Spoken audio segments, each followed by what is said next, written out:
Magandang umaga, ngayon po ay araw ng Miyerkules, February 21, 2023. Narito po muli ang update sa lagay ng panahon. Mainit na hangin, dala po ng easterlies pa rin ang nakakaapekto sa malaking bahagi ng ating bansa ayon sa Pag-asa.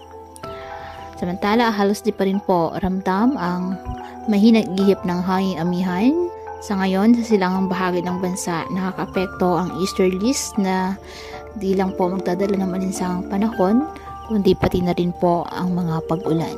Ngayong araw, may heavy to intense rains po na mararanasan sa Caraga region at magpapatuloy po yan hanggang gabi at uulanin na rin ang Davao region. Sa Visayas, umaga pa lamang po may mga heavy rains na sa Leyte, Negros Provinces, Cebu at Bohol.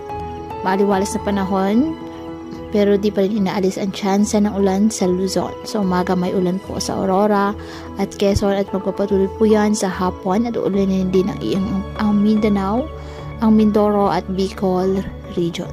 Apektado naman po ng mga localized thunderstorms ang Metro Manila.